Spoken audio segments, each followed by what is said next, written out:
The day the world held its breath, Robben Island, the 11th of February 1990.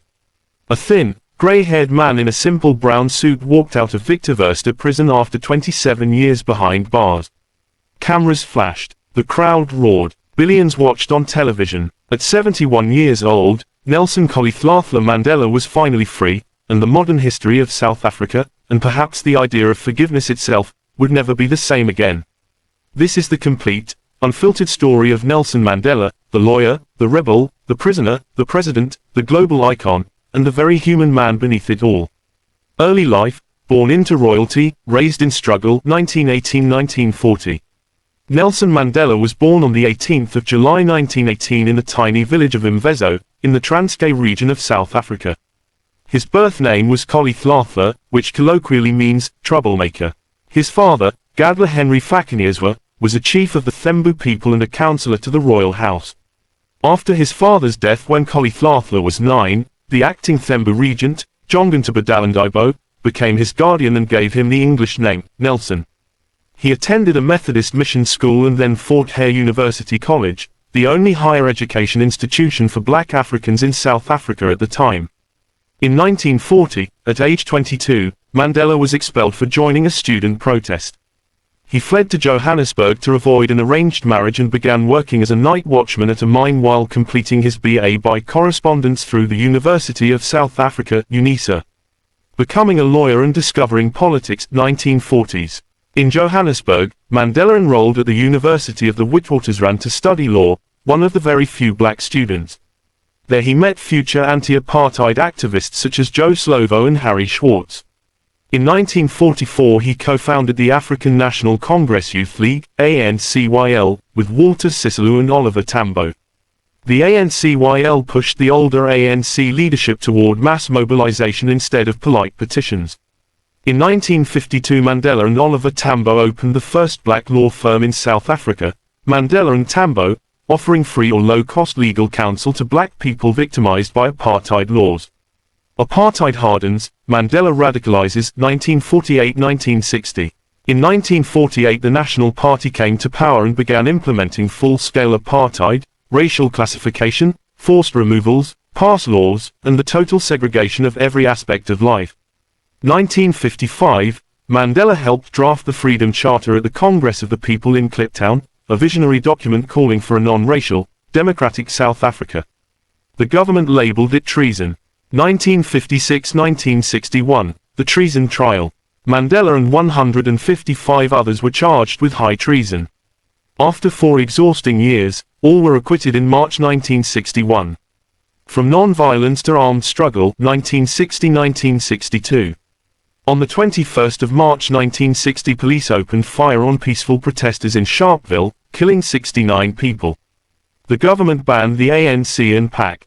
Mandela concluded that non-violent protest was no longer possible. 1961, Mandela co-founded Umkhonto we Sizwe, Spear of the Nation, or MK, the armed wing of the ANC. He became its first commander-in-chief. MK began a campaign of sabotage against government installations, deliberately avoiding civilian casualties. Mandela went underground, earning the nickname, the Black Pimpernel. He secretly left South Africa in 1962, traveling across Africa and to London to gain support and military training. Arrest and the Rivonia trial. 1962–1964. On the 5th of August 1962 Mandela was captured near Howick, KwaZulu-Natal, after the CIA tipped off South African security police, a fact only declassified decades later. In 1963 police raided the MK headquarters at Liliesleaf Farm, Rivonia. Documents outlining Operation Maibuye, plans for guerrilla war, were seized. At the Rivonia trial, 1963–1964, Mandela and 7 co-accused faced the death penalty. On the 20th of April 1964 he delivered his legendary speech from the dock. I have fought against white domination, and I have fought against black domination. I have cherished the ideal of a democratic and free society in which all persons live together in harmony and with equal opportunities. It is an ideal which I hope to live for and to achieve. But if needs be, it is an ideal for which I am prepared to die. On the 12th of June 1964, Mandela and 7 others were sentenced to life imprisonment. 27 years in prison, 1964-1990. 1964-1982, Robben Island, brutal hard labor in the lime quarry, tiny cells, censorship of letters. Mandela was prisoner 466-64. 1982-1988, Pollsmoor Prison, Cape Town. 1988-1990, Victor Verster Prison, more comfortable, secret talks with government began. While imprisoned, Mandela studied Afrikaans to speak the language of his jailers, earned an LLB degree through UNISA, and slowly became the world's most famous political prisoner. The global, Free Nelson Mandela, campaign exploded in the 1980s, concerts, sanctions, boycotts, negotiations and release, 1989-1990. 1989, new President F.W. de Klerk began dismantling apartheid. On the 2nd of February 1990 he announced the unbanning of the ANC and the release of Mandela. On the 11th of February 1990, at 4:14 p.m., Mandela walked free. His first words on the balcony in Cape Town, Amandla, power, awathu, to the people, I greet you all in the name of peace, democracy and freedom for all. From prisoner to president, 1990-1999.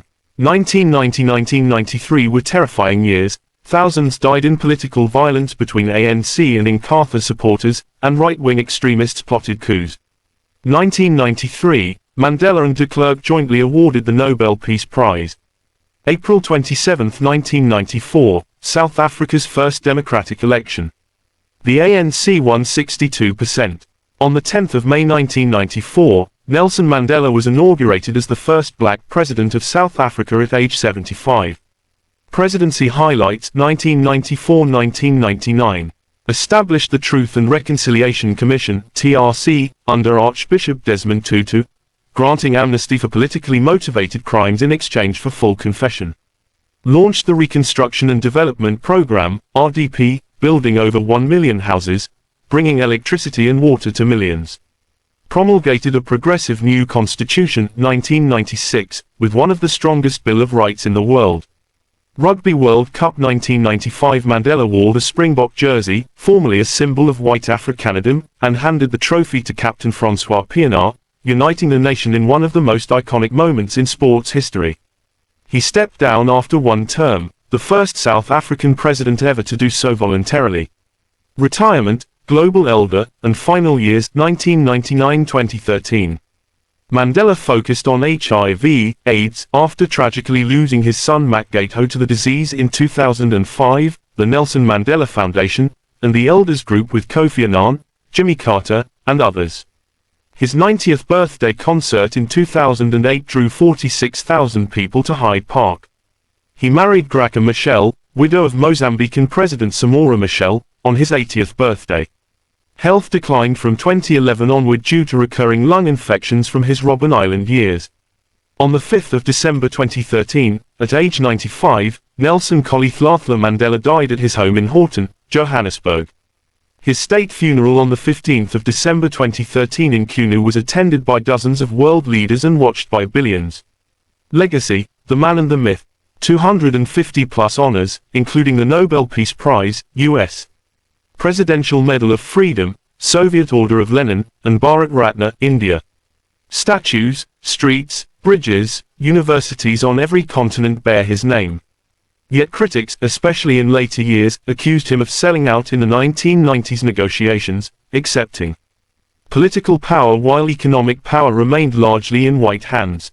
Mandela himself was honest about his flaws, a failed first marriage to Evelyn Mays, strained relationships with some children, and the pain of 27 lost years. He was not a saint. He was a revolutionary who chose peace when vengeance would have been easier. He was a politician who put country above party. And above all, he proved that even after decades of hatred, reconciliation is possible, not because people forget the past, but because they choose to build a future greater than it. In his own words from Long Walk to Freedom, 1994. No one is born hating another person because of the color of his skin, or his background, or his religion. People must learn to hate, and if they can learn to hate, they can be taught to love, for love comes more naturally to the human heart than its opposite. That is the ultimate lesson of Nelson Mandela's life, and the reason why, more than a decade after his death,